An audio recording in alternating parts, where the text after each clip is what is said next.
তো এটা হলো জুলেকে ভিলেজ, নাগাল্যান্ডের মধ্যে একটা কোহিমা থেকে মোটামুটি 30 কিলোমিটার মতো হবে একটা ছোট্ট দেখে একটা গ্রামের ট্যুরিস্ট ইনফরমেশন সেন্টার আছে।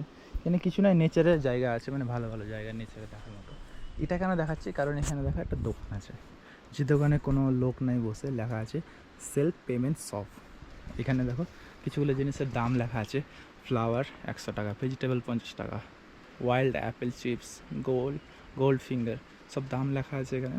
আর তুমি কি করতে হবে, তোমাকে যেতে হবে এখানে, তুমি যেটা নিবা সেটা এখানে নিয়ে নাও। নিয়ে এখানে দেখো ক্যাশ বক্স আছে, ক্যাশ বক্সের মধ্যে তুমি ওই জিনিস টাকাটা রেখে দাও। এখানে কী কী রাখা আছে সব, এই চানা, পাঁপড় টাইপের, চিপস টাইপের ছিল, এই আঙুলে ঢুকিয়ে যেগুলো খায় ওগুলো। তো এইভাবে নর্থ ইস্টে প্রায় অনেকগুলো স্টেটে বলতে পারো, এরকম অনেকগুলো গ্রামের মধ্যে মানুষ থাকে না, মানুষ জিনিসগুলো রেখে চলে যায়, রেখে তারপরে এসে এখানে সন্ধ্যাবেলা একটু পরে এসে ও টাকা কালেক্ট করে নেবে। মানুষজন ঠিক নিয়ে যাবে, বার্গেনিংও করবে না, ক টাকা এটুকু কম দেবো বেশি দেবো এরকম না, টাকা নিবে নিয়ে চলে যাবে, এতটাই ভরসার সাথে এরা কাজ করে।